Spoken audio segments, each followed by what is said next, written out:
তুই তো বড় খারাপ কাজ করে ফেলেছিস, শোন।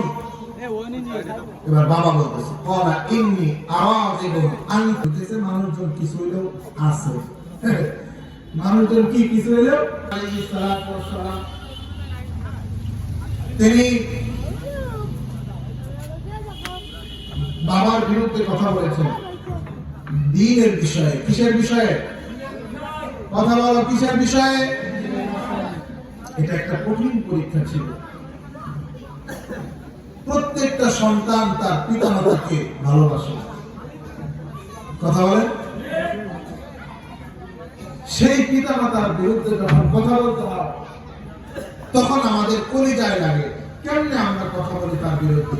সে আমার বাবা, তার কথা বল না। তো সেই ইব্রাহিম বাবার বিরুদ্ধে কথা বলেছেন এবং বাবা তাকে ঘর থেকে বের করে দিয়েছে, ঘরে রাখে নাই। কঠিন একটা বিষয়, কঠিন একটা বিষয়। মুসলমান, সামনে রমজান আসতেছে, বাচ্চাটাকে দেখতে ছোট মনে হয়, বয়স হয়ে গেছে 15 বছর। ঘুম থেকে বাপ মা সেহরি খাইতেছে, ও জাগনাটা ঘুম থেকে উঠে আমিও সেহরি খাবো, ঠিক আছে, খাওয়া দাওয়া শেষ, রোজা রাখছে। দুপুর বেলা যা ভালোবাসা বেশি, হয়তো বা বাপ মেলে মা ডাক্তার বলেছে রোজা রাখতে পারবি, কষ্ট কষ্ট লাগে, হোটেলে ভেঙে ফেলা, কি কর ভেঙে ফেল, রাখার দরকার নেই, কষ্ট করে রাখবি, শরীরটা শুকায়া যাবে, চিকন হয়ে যাবে, ভেঙে ফেলা। এই যে কাজটা, এটা দ্বীনের বিরুদ্ধে। 15 বছর হয়ে গেলে তার জন্য তো রোজা রাখা ফরজ, কথা বলে। এই সমস্ত সন্তানদের উচিত বাবা মার বিরোধিতা করা দ্বীনের জন্য। কিসের জন্য? দ্বীনের জন্য। বদরের যুদ্ধে, ইসলামের সর্বপ্রথম যুদ্ধ কাফেরের বিরুদ্ধে, আল্লাহ রাব্বুল আলামিন সূরাতুল মুজাদালার মধ্যে বলতেছেন লা তাজিদু কওমান ইউমিনুনা বিল্লাহি ওয়াল ইয়াউমিল আখির ইউআদুনা মান হাদ্দাল্লাহ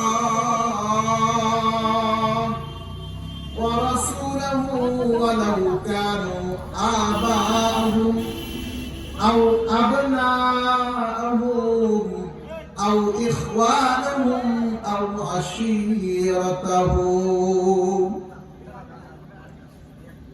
28 নম্বর পারা, সূরাতুল মুজাদালা, 4 নম্বর পৃষ্ঠা প্রথম অংশে যে আয়াতটা আছে, 2টা আয়াত আছে এখানে। দ্বিতীয় আয়াতে আল্লাহ তাআলা বদরের সাহাবীদের কথা বলতেছে। কাদের কথা? বাপ মার বিরুদ্ধে দ্বীনের বিষয়ে যাওয়া জায়েজ না, ফরজ। কথা বলেন কি? সবাই পায় না, ভয় পান, ভয় পেয়েছেন না? হ্যাঁ, জোরে বলতে হবে, দ্বীনের বিষয়ে, শরীয়তের বিষয়ে বাপ মার বিরোধিতা করা ফরজ। কি? এটা কোরআন বলতেছে। দেখেন কি বলে, লা তাজিদু কওমান ইউমিনুনা বিল্লাহি ওয়াল ইয়াউমিল আখির। ও পয়গম্বর, আপনি ওই সকল মুমিনদেরকে পাবেন না যারা আল্লাহ এবং রাসূলের উপরে ঈমান এনেছে এবং আখিরাতের উপরে ঈমান এনেছে। কি পাবেন না? ইউআদুনা মান হাদ্দাল্লাহ ওয়া রাসূলা, যারা আল্লাহ তাআলা এবং রাসূলের বিরোধিতা করে তাদেরকে আপনি তাদের বন্ধু হিসেবে পাবেন না। কথাটা একটু পেঁচায় গেছে, সোজা করে কি বলে? সোজা করে। আল্লাহ তাআলা রাসূলকে এইভাবে বলতেছেন যে হে রাসূল, আপনি সাহাবীদেরকে এমনটা পাইবেন না যে তারা ঈমান আনছে আবার কাফেরদের সাথে বন্ধুত্ব বজায় রাখছে। এবার ক্লিয়ার হয়েছে কথাটা? বুঝতে পারছেন তো? যদিও ওয়ালাউ কানু আবাআহু, যদিও সেটা তাদের বাপের বিরুদ্ধে হয়। আবা শব্দের অর্থ হলো বাপ। কে? জোরে বলেন না কেন? আবা শব্দের অর্থ হলো বাপ। আও আবনাআহুম, যদিও তাদের সন্তানদের বিরুদ্ধে হয়। আও ইখওয়ানাহুম, যদিও তাদের ভাইয়ের বিরুদ্ধে হয়। আও আশীরাতাহুম, যদিও তাদের মামা চাচা খালা খালু আত্মীয় স্বজন বন্ধু বান্ধব একই গোত্রের হয়, তারপরেও আপনি তাদেরকে বন্ধু হিসেবে কাফেরদের সাথে পাবেন না। এই কথাগুলো বিশিষ্ট কিছু সাহাবীদের ক্ষেত্রে বলা হয়েছে।